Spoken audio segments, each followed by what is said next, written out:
स्वागत है आप लोगों का आपके अपनी educational channel home science with Pooja में, जिसमें हम न्यूट्रिशन साइंस की सीरीज चला रहे हैं।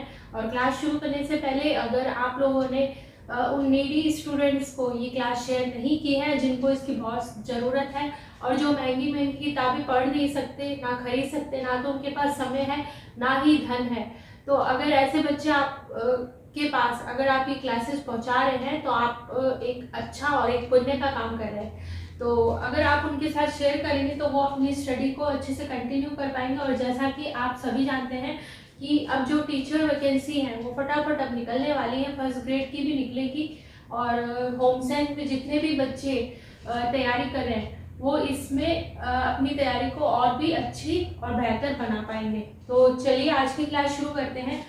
आज हम बात करेंगे डाइट के बारे में और थोड़ा बहुत जो है फूड पिरामिड के बारे में।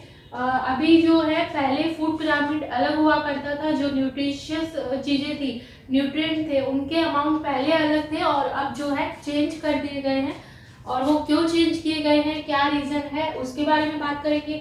साथ ही हम बात करेंगे उपचारात्मक डाइट के बारे में, यानी ऐसी डाइट जो कि किसी व्यक्ति को रोग की स्थिति में दी जाती है। नॉर्मल जो हॉस्पिटल डाइट होती है वो क्या होती है, और उसके अलावा टाइप्स ऑफ डाइट जो है उपचारात्मक डाइट्स हैं, जैसे कि अगर व्यक्ति मुंह से खाना नहीं ले पा रहा है तो उसको क्या दिया जा रहा है, अगर व्यक्ति मुंह से खा पा रहा है परंतु उसको कैसा लिक्विड भोजन किस तरह से देना है, कितनी अमाउंट में देना है, इन सब चीज़ों के बारे में हम डिस्कस करेंगे। उससे पहले एक छोटी सी चीज़ हम जो कि मैंने पिछली क्लास में भी आपको कही थी, तो जीआई के बारे में मैंने आपको कहा था कि जीआई इंडेक्स के बारे में भी हम थोड़ा सा चर्चा करेंगे। वैसे हम कर चुके हैं पहले की क्लासेस में, लेकिन फिर भी चलिए बात कर लेते हैं।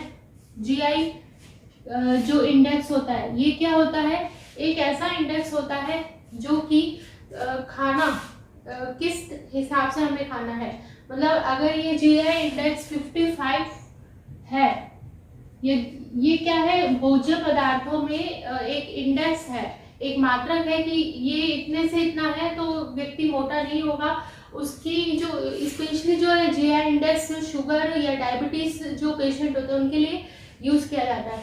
तो जिस भोज्य पदार्थ में का जो जीआई इंडेक्स है 55 होता है या इससे नीचे होता है वो उनके लिए अच्छा रहता है, डायबिटिक पेशेंट के लिए, और उससे ऊपर है तो सही रहता है। तो बेसिकली जो है बेसिकली क्या है, जो ग्रेन्स होती हैं, ग्रेन्स वगैरह होती हैं, इनका जीआई इंडेक्स जो है 55 से ऊपर ही होता है।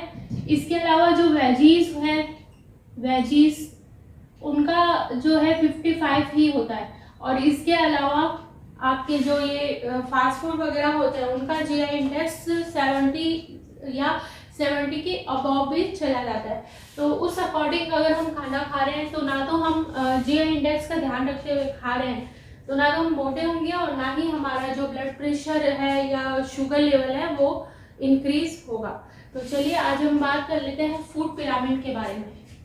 पहले जो फूड पिरामिड हुआ करता था उसमें कार्बोस पर ज़्यादा ध्यान दिया जाता था, क्योंकि हम जो इंडियंस होते हैं उनकी थाली बिना कार्बोस के पूरी नहीं होती है, चाहे कितनी भी सब्जी सलाद चाहे कुछ भी रखा जाए, परंतु अगर उसमें चावल और रोटी नहीं है तो वो थाली कंप्लीट नहीं मानी जाती है। लेकिन अभी इस समय जो बीमारियां चल रही है, चाहे वह मेटाबॉलिक स्पेशली मेटाबॉलिक ही बीमारियां हैं, जैसे कि शुगर है या फिर आपका बीपी है, मोटापा, ये सारी चीज़ें जो है हमारा जो इंडिया है ज़्यादा फेस कर रहा है। भारत जो है दो कुपोषण का शिकार है, दो कुपोषण का भार उठा रहा है, चाहे वो सुपोषण हो चाहे वो कुपोषण हो। पहले जो था कुपोषण से ज़्यादा ग्रसित थे, लेकिन अब क्या सुपोषण, मतलब ज़्यादा पोषण बढ़ता जा रहा है और उसकी वजह से बीमारियां भी देखी जा रही है। इसी वजह से जो अब जो फूड पिरामिड है उसमें कुछ चेंज आ गए हैं और ये अब रिसेंट एग्जाम में पूछा जा सकता है। तो अब क्या चेंज आया देख लेते हैं। ये इस तरह से फूड पिरामिड है। इसमें जो दालों का अमाउंट रहेगा वो क्या रहेगा, 85 ग्राम। इसके बाद में ये जो मिल्क है, मिल्क प्रोडक्ट है, दही छाछ लस्सी, इसमें ये सारी चीज़ें आ जाएंगी। तो ये कितनी होंगी, 300 ml। और यहाँ पर ग्रेन्स जो है वो अब कम हो गई हैं, पहले ज़्यादा हुआ करती थी क्योंकि हमारी इंडियंस की जो थाली है वो कार्बोस के बिना कंप्लीट ही नहीं होती थी। तो अब ग्रेन्स को कम कर दिया गया है, 250 ग्राम कर दिया गया है। और अब जो है जोर किस पर दिया जा रहा है, फ्रूट और वेजिटेबल्स पर। और ये इम्पॉर्टेंट है, ये क्वेश्चन पूछा जा सकता है और मैं कह रही हूँ इस बार वाले एग्जाम में आएगा ही। तो 400 ग्राम जो है फ्रूट और वेजिटेबल्स जो है बताए गए हैं। ये जो फ्रूट पिरामिड है ये आपको याद करके रखना है। नेक्स्ट हम बात कर लेते हैं फूड प्लानिंग के बारे में। हमें फूड प्लानिंग, हम अगर किसी भी व्यक्ति के लिए फूड प्लानिंग कर रहे हैं तो उसको क्या चीज़ें ध्यान में रखनी चाहिए कि फूड, जब किसी के खाने की हम व्यवस्था कर रहे हैं तो उसमें हमें क्या क्या चीज़ें ध्यान में रखनी चाहिए, ये चीज़ें हमें ध्यान में क्या चीज़ें ध्यान में रखनी चाहिए, इसके बारे में हम बात करते हैं।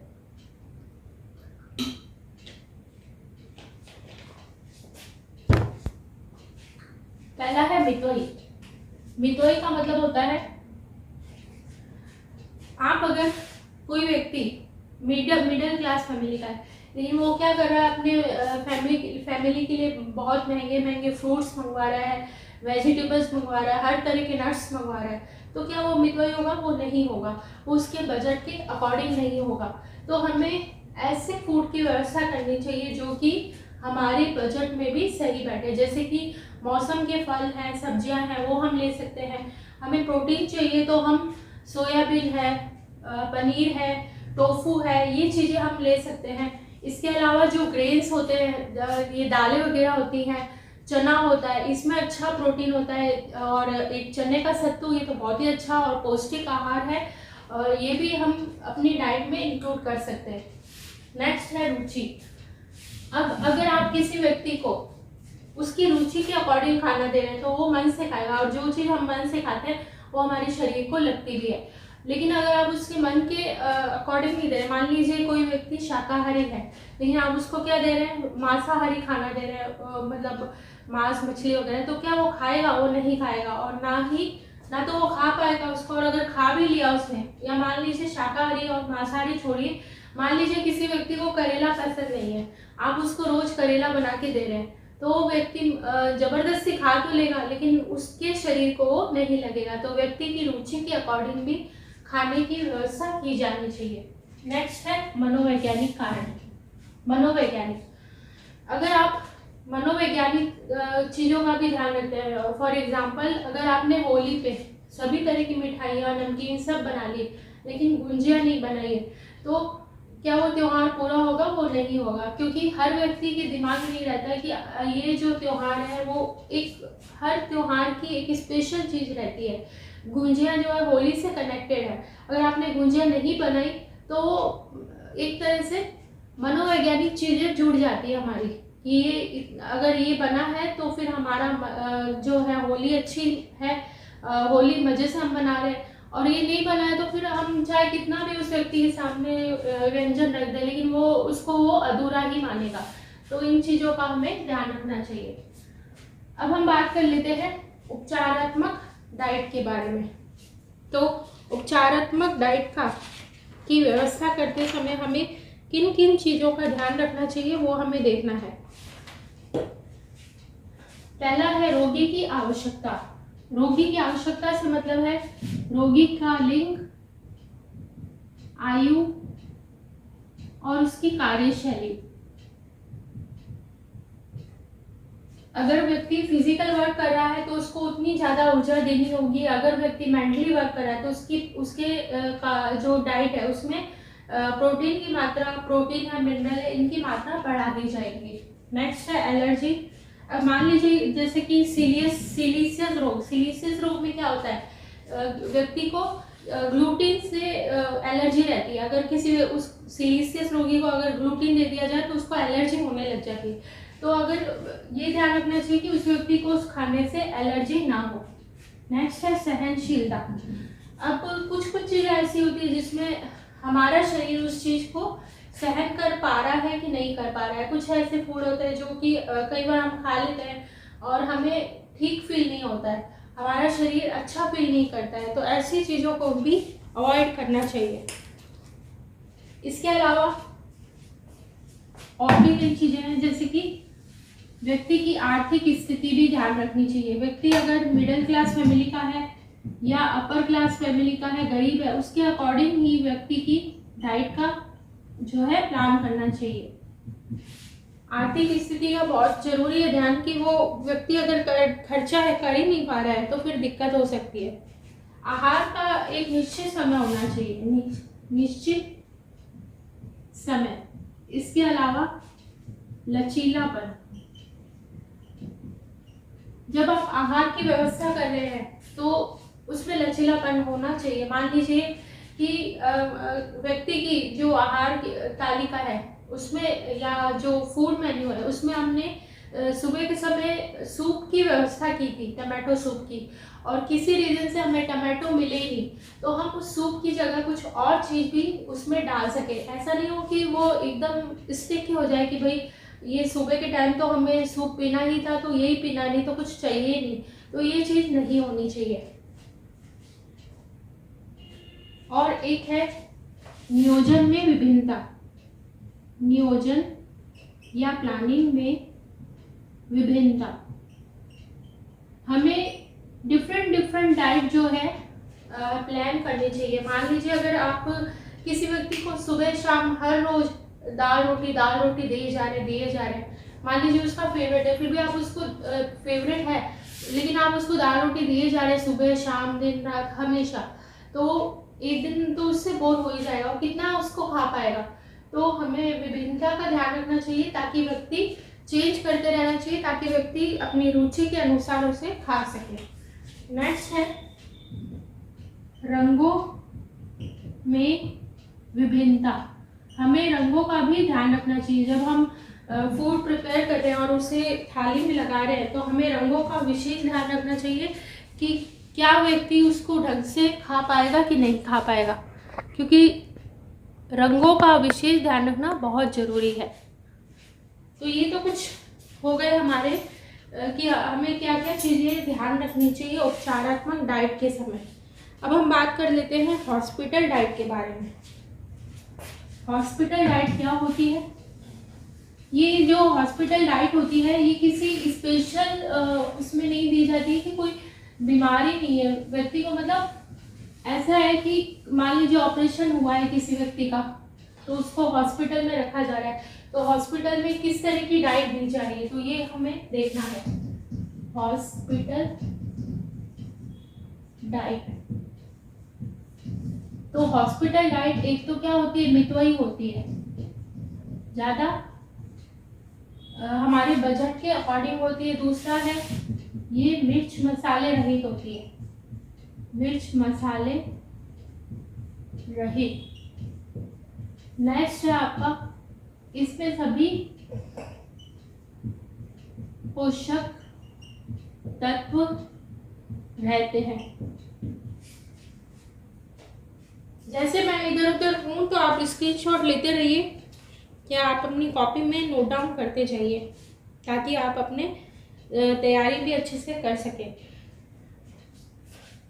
तो ये हमने देख लिया हॉस्पिटल डाइट। हॉस्पिटल डाइट क्या होती है, एक तो मितव्ययी होती है, खर्चीली नहीं होती, मिर्च मसाले नहीं होते हैं उसमें, और सबसे जरूरी बात इसमें सारे के सारे पांचों तत्व होते हैं, चाहे वो कार्बोज हो, फैट हो, विटामिन हो, मिनरल हो, प्रोटीन हो, ये सारी चीज़ें इसमें एक सही अमाउंट में होती है। एक जरूरी क्वेश्चन और बहुत ही इससे पूछ लिया जाता है कि ये जो हॉस्पिटल डाइट है इसे और कुछ भी कहते हैं, जैसे कि रेगुलर डाइट, एक मिनट इसको, नॉर्मल डाइट। जो हॉस्पिटल डाइट है हम उसको कहते हैं रेगुलर डाइट, नॉर्मल डाइट, और क्या कहते हैं, हॉस्पिटल है, रेगुलर है, नॉर्मल है, हॉस्पिटल बेसिक डाइट। ये तो आपको इससे याद हो ही जाएगा, बेसिक डाइट। तो ये हमने हॉस्पिटल डाइट के बारे में बात कर ली है। और अब हम बात करते हैं फीडिंग किस तरह से दी जाती है। फीडिंग का मतलब होता है खाना खाना। मरीज को किस तरह से खाना दिया जा रहा है इस चीज का हमें देखना है। तो पहला तो है मुख से। यदि व्यक्ति जैसे कि बुखार वगैरह है और उसे इस ऐसी कोई प्रॉब्लम नहीं है कि वो मुख से नहीं खा पा रहा है, तो उसको मुख से डाइट दी जाती है, परंतु उसकी डाइट का ध्यान रखा जाता है, उसको बहुत सॉफ्ट डाइट दी जाती है ताकि वो अच्छे से उसको डाइजेस्ट कर सके। और नेक्स्ट है आपका नलिका। इसमें क्या क्या होता है? नलिका यानी आपने कई बार देखा होगा नासोगैस्ट्रिक ट्यूब होती है, जिसको हम कहते हैं नासोगैस्ट्रिक ट्यूब। तो बात कर लेते हैं फीडिंग के बारे में। फीडिंग में मुख से दी जाती है। इसमें क्या होता है? नॉर्मल फीवर, फीवर है, डेंगू या फीवर है या किसी का ऑपरेशन हुआ है तो मुख से खाना दिया जाता है।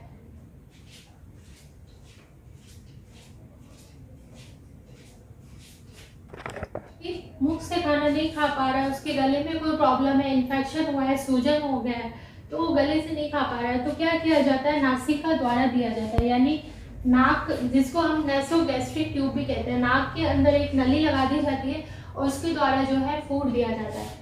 इसमें है अमाशय द्वारा। नलिका द्वारा तो ये आपने नॉर्मली देखा होगा, ड्रिप वगैरह चढ़ जाती है, आपके हाथ की जो वेन्स होती है उसमें सिरिंज लगा दी जाती है और ड्रिप चढ़ती रहती है। ऑपरेशन है या व्यक्ति अगर मुख से नहीं खा पा रहा है, कमजोरी है बहुत ज़्यादा, तो ये लगाई जाती है। अमाशय द्वारा यानी इसमें क्या होता है? पेट के अंदर जो है ट्यूब लगा दी जाती है, फूड पाइप लगा दिया जाता है और उसके द्वारा जो है व्यक्ति को भोजन दिया जाता है। और भोजन से मतलब ये नहीं है कि इसमें रोटी सब्जी दाल चावल सब दिया जा रहा है, ऐसा नहीं है। इसमें क्या क्या फूड दिया जाता है, किस तरह का फूड दिया जाता है, वो हम नेक्स्ट क्लास में डिस्कस करेंगे। आंत्रिय, इसमें क्या होता है? आंत के अंदर जो है ट्यूब लगा दी जाती है और हमें पता है आंत के अंदर ही हमारे फूड का डाइजेशन होता है, तो जो भी होता है आंत के अंदर लगा दिया जाता है और फिर उस फूड का डाइजेशन होता जाता है। नेक्स्ट है आपका छोटी आंत। इसमें छोटी आंत के अंदर मतलब एक छोटा सा ऑपरेशन किया जाता है, उसके द्वारा वो फूड नली जो है छोटी आंत के अंदर लगा दी जाती है और फिर जो है व्यक्ति जो रोगी है उससे भोजन दिया जाता है। से दी जा रही है, उसमें क्या फूड दिया जा रहा है, किन चीज़ों का ध्यान रखना चाहिए, इन सब चीज़ों के बारे में हम नेक्स्ट क्लास में डिस्कस करेंगे। और आपको बता दूं, अब जो है मेरी खुद की कोशिश रहेगी, अगर कोई हेल्थ इशू नहीं रहा या टेक्निकल इशू नहीं रहा तो मंडे ट्यूसडे वेडनेसडे ये 3 दिन जो है आपको क्लासेस देने की पूरी कोशिश रहेगी रात में 8 बजे।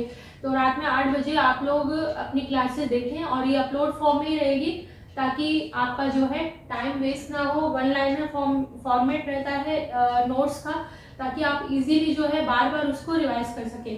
क्योंकि अगर एक चीज़ आप ध्यान रखें, 10 तरह की किताबें पढ़ने की बजाय एक ही तरह की किताब अगर हम 10 बार पढ़ रहे हैं तो वो हमारे लिए ज़्यादा हेल्पफुल और बेनिफिशियल रहती है। तो आज की क्लास में इतना ही। उम्मीद है आप लोगों को ये क्लासेस अच्छे से समझ में आ रही है और आप इससे फ़ायदा उठा रहे हैं और जो दूसरे नीडी लोग हैं उनके साथ शेयर भी कर रहे हैं। तो आज की क्लास में इतना ही और इसी तरह से बने रहिए आपके अपने educational channel home science with Pooja के साथ, जिसका मूल मंत्र है ऑलवेज सक्सेस। मिलते हैं कल की क्लास में। Thank you so much.